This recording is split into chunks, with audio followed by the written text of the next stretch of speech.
Ai ai ai ai ai ai ai ai ai ai ai ai, signori miei, ai ai ai ai ai ai ai ai ai ai, si è fermato Lautaro Martinez, si è fermato il capitano.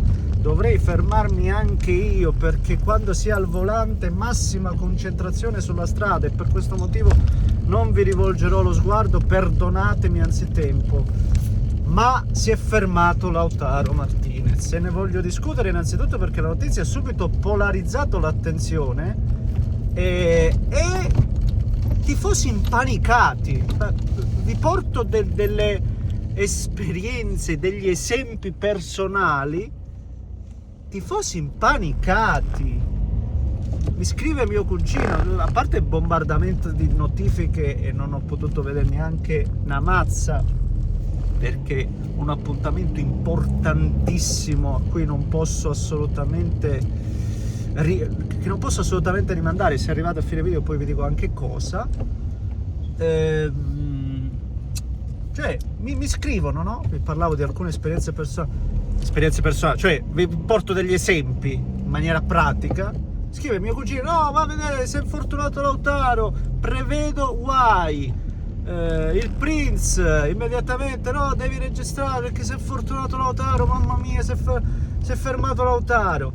Sui vari gruppi c'è un pessimismo, anche perché l'impatto di Lautaro con la Roma l'abbiamo visto l'importanza in termini di leadership e l'importanza nel, come abbiamo già detto, nel chi gioca a fianco, chi rende di più quando c'è lui. E ragazzi, questa è una notizia di cui dobbiamo parlare e di cui parleremo. Prima, come al solito, se volete vi invito a spolliciare, iscrivetevi se volete seguire i prossimi contenuti. Stasera ovviamente guarderemo la partita della Roma, ne discuteremo, per cui che c'è? Che è successo? Volevo andare al sushi. Sushi, niente sushi stasera.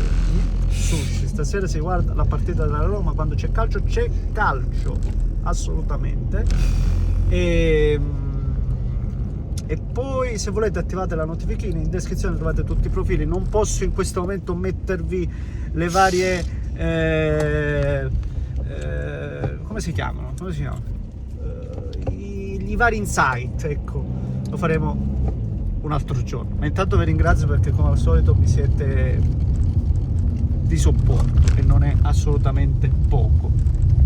Allora, la prima cosa che voglio dire, innanzitutto facendo anche un po' di cronaca, di informazione, si è fermato fonte Sky, risentimento muscolare al sole. Ormai abbiamo appreso, siamo diventati dottori, questo sole ormai è diventato popolarissimo.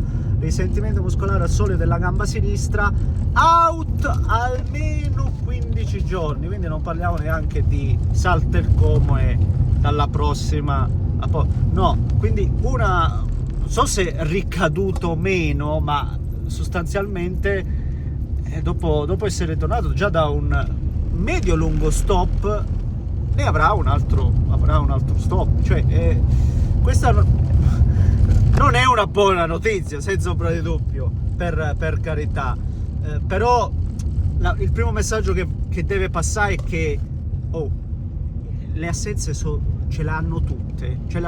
Pensiamo alla nostra rivale di quest'anno, pensiamo che io ho sempre considerato il Napoli. Cioè, al Napoli si sono infortunati tutti, adesso hanno perso, se non il giocatore più importante, comunque hanno perso il giocatore che lì davanti non aveva saltato una partita, Oliund, e insieme a lui, no, sapete la storia di Lukaku, quindi non hanno l'attaccante. Con il Milan hanno dovuto giocare con giovane. Cioè, se l'Inter adesso si infortuna Lautaro, e io sento dire campionato perso, scudetto al Napoli, cioè c'è chi ovviamente lo dice anche per ironizzare, ma tanti davvero l'hanno patita questa notizia, e io lo capisco, perché Lautaro è importante, ma non può essere un alibi. Questo è il primo messaggio che deve passare. Non è che l'Inter senza Lautaro adesso non si può più giocare a pallone, non esiste, non vediamola minimamente in questa maniera, o perlomeno io lo dico sperando che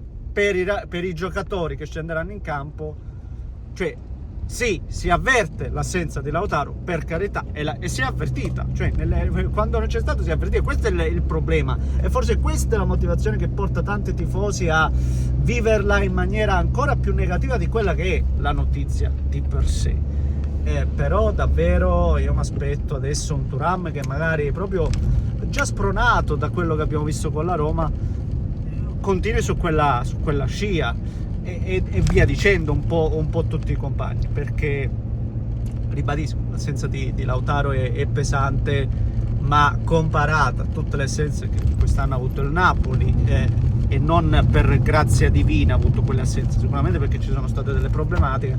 Non è che poi a fine stagione vincesse il Napoli lo scudetto, no, perché per gran parte poi perché nel momento decisivo abbiamo perso. No, non è così, staremo semplicemente farneticando. È un'assenza importante, non sappiamo quanto peserà contro il Como, squadra importantissima. Como stesso è una di quelle squadre che ci fa capire quest'anno che si va al di là del singolo, perché hanno avuto un Nico Paz trascinante nella prima parte di stagione, nella seconda per esempio è diventato uno dei tanti. La squadra forte è questa, la squadra forte certamente si aggrappa al singolo come tutte le squadre, ma ha più di un motore, ha più di un leader, ha più soluzioni, e quindi con il ritorno di Dumfries, con il ritorno di Çalhanoğlu in cabina di regia, non dico ai suoi livelli ma in buona condizione, e con la squadra che abbiamo a disposizione, io mi aspetto comunque una grande Inter col Como, al netto di Lautaro o non Lautaro, ragazzi. Questo voglio assolutamente dirlo, voglio assolutamente precisarlo, e niente, tutto qua. Sarà un'assenza importante, sicuramente sì, ribadisco, le assenze importanti ce l'hanno praticamente tutte le squadre. Ho citato il Napoli perché è la diretta avversaria ad oggi, e quindi non c'è bisogno di dire altro. Questo è, signori miei, e niente, spero di caricarlo il prima possibile sto video, non so quando lo vedrete, spero il prima possibile, e tra l'altro devo staccare proprio adesso perché, ragazzi, si va a vedere Super Mario. Questo è l'impegno improrogabile, la mia ragazza a tutti i costi dobbiamo andare a vedere. No, non è vero. Prego. Non è vero. No, non è Che sia vero. ben chiaro. Non è vero davvero, perché Super Mario, io sono nato con Super Mario, e quando esce un nuovo film di Super Mario devo assolutamente andarlo a vedere, anzi siamo già in ritardo perché è uscito il 1° aprile e non siamo potuti andare Non prima. per colpa mia. Andiamo adesso più che mai. Va bene, signori miei, io vi aspetto dopo. Dopo sushi. Stasera la Roma e altro che sushi. E via, un grande abbraccio da Eschio. Ovviamente fatemi sapere cosa ne pensate voi di questa assenza. Un grande abbraccio.